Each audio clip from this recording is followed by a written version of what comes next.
Hello everyone and welcome back to MixBus TV mixing and mastering tutorials on YouTube. David here. Welcome back to another Q&A. In this video, I'm gonna cover one of the most common problems, one of the most common things happening to not only beginners engineers, but also advanced. And that is a common question. Why my mix sound bad in the car? Everything sounds good when I listen to it in the studio. I go in the car, everything goes to shit. So let's try to take a look at this.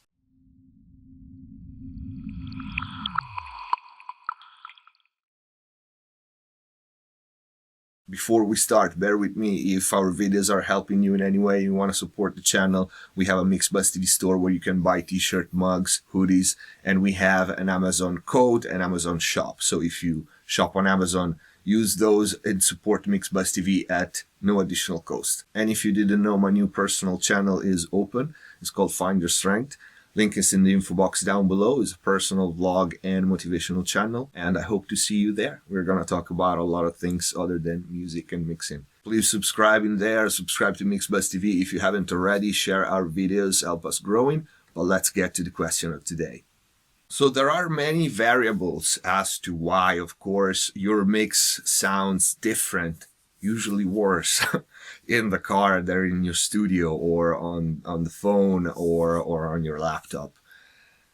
First of all, that is experience, meaning there's no perfect monitoring, there's no perfect room. No monitoring system and no room combination will give you a completely flat response when you listen to your mix. So even in the best case scenario, when you spend a lot of money on your monitoring system and room treatment, you will have to learn how your room sound and how your mixes translate outside of it. That is normal. It's normal for everyone, and no matter at what level. There's a time frame in which you will have to do tests, and you have to just simply learn your room to understand if something sound bright in there is going to sound bright outside, or the opposite. If something sound bright in there is going to sound dull outside. If you have too much low end going on in your room, your mix is going to lack in low end when listened to other system outside. That's a general rule, and we all know that. So of course the first thing is experience and time under the bar, as I like to call it, meaning you need to mix a lot every day for quite some time before you understand at least the broad strokes, curves of your room, how they translate outside. But today I want to try to look at this problem, so to speak, in a little more scientific way. This is somehow my research and study on this phenomenon, but is also, of course, backed up by real science. And it pretty much boils down to this. We listen music in our studio in a very analytic way. Very few people go in studio just to listen music. Maybe sometimes here and there they do sit down and listen to reference mixes and all of that. But if you think about it, most people listen casually to music in their car, in their phone, in their laptop, or in their computer speaker system. And casually is the key word. And I'm going to explain you why in a second. Very few people sit in the studio environment and just do other tasks while listening to music in the background, right? We do listen to reference mixes, but we are in studio mostly to work, whether that is to work on our stuff or, like me, to work for clients. So we are into analytic mode. While when we, prep meals or drive or, clean the house and we have music in the background, we listen to music casually. We don't analyze things. Now, we as professionals, we kind of do all the time, but you know what I mean. And I'm going to explain you why I'm going here. If we take a section of the human brain, we have the first circle, the outside circle of the brain, that is called the neocortex. The neocortex, the external part of the brain, is responsible for our analytic thoughts, our rational thoughts, and language. It has language capability. Then we have the middle part, the inner layer, which is called the limbic brain. That part of the brain is responsible for our feelings and our emotions. And pay attention, it has no language capabilities. So when we are in studio, our neocortex takes over. We analyze things, we use the neocortex, we rationalize things. And that is how we function. That's how we are efficient when we work. When we are doing other tasks, like cleaning the house, taking a shower, driving and enjoying the sun, and listening to music in the background, we don't use that part of the brain. The music that we are listening to, it gives us feelings. That is also why when we describe music, we kind of lack words and we come up with words like warmth or color, nothing really rational and defined. Why? Because when a song gives us emotion, we use our limbic brain, and the limbic brain, we said, has no language capabilities. That's why we say and we use the word feel.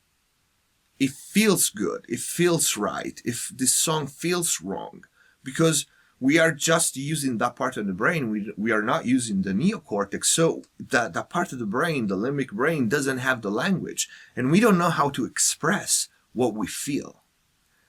And that is, I think, at the core of our job as a mixing engineer. That's what we need to shoot for our art, for the song that we are mixing, to spark emotion in people, to leave them speechless, because there's not a word that can define precisely that feeling. But so this is one of the reasons, I think, after all these years and after a lot of studying, as to why we have such a different approach to how we listen our own mix in the car or at home, even in the home theater system or on headphones. It's because we listen music casually in those environments, while in studio we are very analytic. What's the solution? Well, first of all, is exactly to do that, to just spend time listening music casually in studio, if you have a studio, or your room where you compose and create and mix your music, but do something else while you listen to music. Put it on a background, low volume, and do something else. Do something that uses your neocortex. Write something. I'm sure many have to reply work emails and anything that requires you to use your neocortex, your analytic part of the brain, so that the music comes and gets processed by the limbic part of the brain. So it's just feelings. And you will discover that while listening to music in your studio casually, you will learn way quicker how your room sounds, and even without realizing it, your mixes will start to translate better. And again, this might be a stretch, but the science is there, it makes sense, and my mixes translate, okay? So I'm just joking. Try it, okay? Try it, because I tested this on few people. They were telling me, hey, why, when I listen to my mix at my girlfriend's house, I hear things that I don't hear in studio. There's too much this or too little that, and in studio there's no way. Of course, your room, if your room is unbalanced, that's a given. Okay, if you have a shit room and a shit monitoring system, you can listen to music in there as long as you want. It's not gonna make much of a difference. But given your room is somehow usable and you have a monitoring system that is usable, even headphones, try this next, okay? That's what I'm saying. Like I said, I gave this advice to some people and they told me they had good results right away. So try it and let me know how it goes. And let me know if you like this video. Leave us a like if that's the case. Please leave comments down below, guys. Ask questions. I will reply to you. Let me know what you want me to talk about next time in the next videos. And like I said, my new channel is open. Link is in the info box down below. It's called Find Your Strength. We're going to talk about a lot of things in there. So thank you for watching. Subscribe to MixBuzz TV if you haven't already. Share our videos. Help us grow. Follow us on social media. Hit the store if you want to support the channel. See you next time.